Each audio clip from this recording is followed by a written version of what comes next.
Hey guys, welcome back to my YouTube channel. This is me Anshika this side and I welcome you all to my brand new video. So this video is going to be yet another productive study vlog and इस video में मैं आपके साथ में share करने वाली हूँ कि मेरा ऑनेस्ट ओपिनियन क्या था about the CBSE releasing are date sheet, official date sheet. तो मैं आपको इस वीडियो में बताने वाली हूँ। So without any further delay let's get started and let's start this video. Okay so यहाँ पे ना मैं सबसे पहले थर्ड लेक्चर देख रही थी मार्केटिंग का एंड मैंने आपको जैसे मैंने स्टार्ट किया था ये मार्केटिंग वाला चैप्टर, तो मैंने आपको बताया था कि मुझे ये चैप्टर बहुत ज़्यादा खास नहीं लग रहा है। मतलब मैं पहले बहुत ज़्यादा इंटरेस्टेड थी इस चैप्टर को पढ़ने में, बट बाद में जब मैंने स्टार्ट किया तो फर्स्ट लेक्चर से मैं बहुत ज़्यादा बोर हो गई थी एंड सेकेंड लेक्चर भी मुझे कुछ खास पसंद नहीं आया था। बट फिर थर्ड लेक्चर में मुझे काफ़ी ज़्यादा मज़ा आने लग गया एंड यहाँ पे ना मैं मतलब जब पढ़ रही थी तो ये था 21 नवंबर की क्लिप्स एंड इस दिन मुझे ना जाना था स्कूल भी एंड उस दिन मेरी थोड़ी सी तबीयत भी ख़राब हो गई थी क्योंकि ना एक तो मतलब थोड़ी सी ठंड लग गई थी मुझे एक दिन पहले ही, मतलब 20 तारीख को मतलब मुझे थोड़ी सी ठंड लग गई थी और मेरी तबीयत उस टाइम से ही ख़राब थी। फिर मैं 21 को गई तो थोड़ी और ख़राब हो गई एंड उस दिन हमारा इंस्पेक्शन भी था स्कूल में। तो मैं आपको ये सारा चीज़ आगे वीडियो में बताने वाली हूँ जब मैं आपको पूरा अपना ऑनेस्ट ओपिनियन दूंगी कि मुझे डेट शीट कैसी लगी। उस टाइम पे मैं आपको बताऊंगी, आगे वीडियो में है बट अभी के लिए ये सुन लेना। तो उसके बाद में ना मतलब अभी मैं पढ़ रही थी क्योंकि इंटरेस्टिंग लग रहा था तो मुझे मज़ा आ रहा था पढ़ने में। तो ये वाला लेक्चर मैंने कंप्लीट किया एंड उसके बाद में फिर मैंने कुछ रिकॉर्ड नहीं किया क्योंकि मेरे सिर में बहुत ज़्यादा दर्द हो रहा था। बट इस लेक्चर को कंप्लीट करने के बाद में मेरा स्क्रीन को देखने का बिल्कुल भी मन नहीं कर रहा था। तो मैंने सोचा ना कि मैं एक रिवीजन कर लेती हूँ, BST का ही रिवीजन कर लेती हूँ। एंड मुझे सबसे ज़्यादा अभी डिफ़िकल्ट चैप्टर पार्ट बी में जो BST का है उसमें मुझे अभी तक का सबसे ज़्यादा डिफ़िकल्ट चैप्टर लग रहा है, वो है फाइनेंशियल मैनेजमेंट। तो मैंने उसी के कुछ टॉपिक्स को रिवाइज़ किया एंड उसके बाद में फिर मैं सोने के लिए चली गई थी एंड इसमें ये वाला जो लेक्चर था ना ये मैंने 9:30 बजे तक अराउंड कंप्लीट कर लिया था। फिर मैंने आधा घंटा लगा के पूरा मतलब थोड़ा बहुत रिवाइज़ किया टॉपिक्स को, स्टार्टिंग वाला।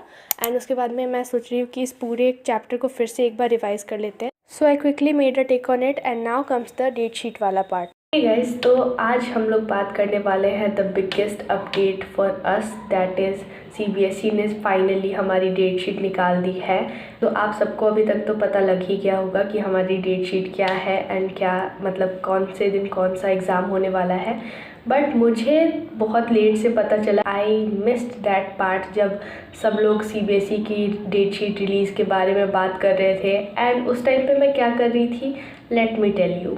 सो देखो उस दिन क्या हुआ था ना कि मेरी अभी फ़िलहाल तबीयत ठीक नहीं चल रही है, ठीक है। तो मेरी तबीयत ठीक नहीं चल रही थी एंड 20 नवंबर को आई थिंक रिलीज़ हुआ था ना डेट शीट।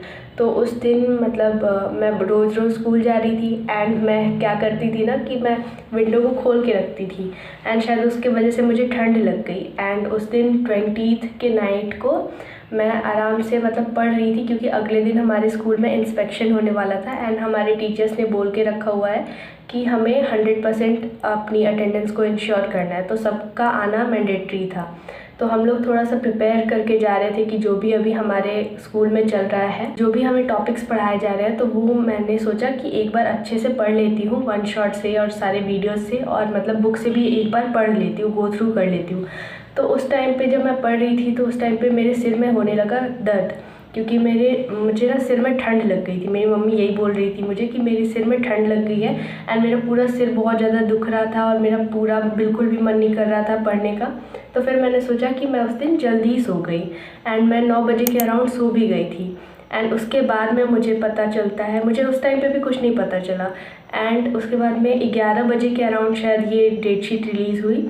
तो मुझे कैसे पता चला, मैं अगले दिन उठी अराउंड 5:30, हाँ 5:30 के अराउंड मैं उठ गई थी सुबह में एंड उसके बाद में फिर मैंने जल्दी से पूरा वन शॉट से रिवाइज़ किया सारे चैप्टर्स जो कि हमारे स्कूल में अभी करंटली चल रहे थे।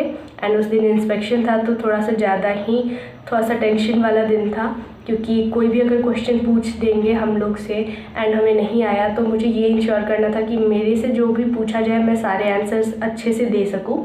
तो इसके लिए मैं प्रिपेयर कर रही थी एंड लास्ट में मैंने सोचा कि ये यूट्यूब को थोड़ा सा ऐसे ही चेकआउट करते हैं, थोड़ा सा स्क्रॉल करते हैं। तो फिर मैंने नोटिफिकेशन में देखा तो आप लोग के ही वजह से मुझे पता लगा कि मेरी मतलब हमारी डेट शीट रिलीज़ हो गई है। एंड तब फिर मुझे लगा कि शायद मतलब डेट शीट आपकी रिलीज़ हुई होगी। मेरे दिमाग में था कि आपकी डेट शीट रिलीज़ हुई, बट फिर मुझे पता चला कि मैंने जब सर्च किया तो फिर पता चला कि ऑफिशियली CBSE ने रिलीज़ कर दिया है डेट शीट। एंड उस टाइम पे मेरे पास में बिल्कुल भी टाइम नहीं था कि मैं थोड़ा सा भी टाइम देके और मैं जल्दी से डेट शीट अपनी देख पाऊँ, क्योंकि मेरे पास में बिल्कुल भी टाइम नहीं था। मैं बस तैयार होने जा रही थी, उसके पहले मैंने एक बार बस चेकआउट किया फ़ोन को, बस ऐसे ही रैंडमली 2 मिनट के लिए। एंड मेरे पास में टाइम नहीं था, तो इस वजह से मैं देख नहीं पाई कि मेरा एक्चुअली में डेट शीट क्या है, कौन से दिन कौन सा एग्ज़ाम है। और मैं ऐसे ही चली गई। फिर मुझे लगा कि मैं स्कूल में जाऊँगी तो कोई ना कोई तो बता ही देगा कि क्या डेट शीट है हमारी। तो फिर मैं स्कूल में गई, तब मुझे पता चला, एक रफ़ आइडिया मिला कि कौन से दिन क्या क्या होने वाला है। तो अब मैं बताती हूँ आपको कि मेरा क्या रिएक्शन था उस टाइम पे कि जब मुझे पता चला कि कौन से दिन कौन सा एग्ज़ाम है, एंड मेरा ऑनेस्ट ओपिनियन जो ये डेट शीट निकली है इसके बारे में। Let's start with physical education. तो सबसे पहला तो मुझे दुख लगा ये चीज़ का कि मैं सबसे पहले शॉक हो गई थी इस चीज़ से, क्योंकि हमारे जो 10th क्लास के एग्ज़ाम हुए थे ना, तो उस टाइम पे हमारे 27 फेब से स्टार्ट हुआ था। एंड हमारा पहला पेपर 12th क्लास का है फिज़िकल एजुकेशन, और मुझे लगा था कि सबसे पहले इंग्लिश होने वाला है, एंड वो भी इतने जल्दी हो रहा है, मतलब 17 फेब को हमारा पहला पेपर है। और जबकि जब हम लोग 10th क्लास में थे तब हमारा पेपर 27 फेब को था, जहाँ तक रिकॉल कर पा रही हूँ। तो हमारा फर्स्ट पेपर 10th क्लास में 27 फेब को था। तो मेरी तो वहीं पे हालत ख़राब हो गई कि 10 दिन 15 दिन पहले ही ये लोग एग्ज़ाम कंडक्ट करवा रहे हैं हमारे। फिर उसके बाद में दूसरा, सब चीज़ अच्छा है, डेट शीट में सब अच्छा है, बस मुझे एक चीज़ मतलब 2 चीज़ मतलब वो थोड़ी सी प्रॉब्लमेटिक लगी। एक चीज़ जो थी कि हमारे मतलब एग्ज़ाम्स जो स्टार्ट होने वाले हैं वो बहुत जल्दी स्टार्ट हो रहे हैं।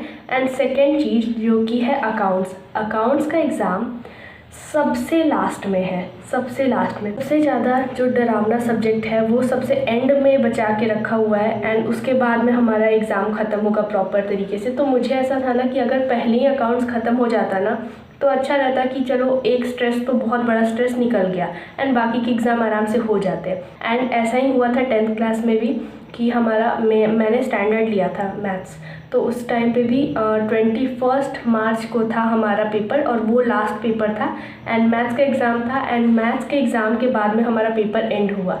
तो मैं बस इसी सोच में रह गई थी कि मेरा एग्ज़ाम अच्छा नहीं गया, मैथ्स का एग्ज़ाम अच्छा नहीं गया, मैथ्स का एग्ज़ाम अच्छा नहीं गया, लास्ट एग्ज़ाम बहुत बेकार गया। तो सबसे लास्ट में सबसे डरावना सब्जेक्ट रखने की क्या ज़रूरत थी, स्टार्टिंग में ही रख देते तो कम से कम ये रहता कि हमारे एग्ज़ाम्स कंप्लीट हो गए जो टफ़ वाले थे।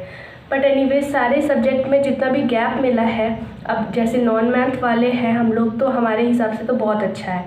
एंड इंग्लिश के टाइम पे हम लोग एक इको की प्रैक्टिस कर सकते हैं एंड अकाउंट्स की प्रैक्टिस कर सकते हैं, क्योंकि उसमें बहुत ज़्यादा टाइम मिल रखा है हमें। तो सारा चीज़ वेल एंड गुड है, बस 2 चीज़ प्रॉब्लमेटिक थी।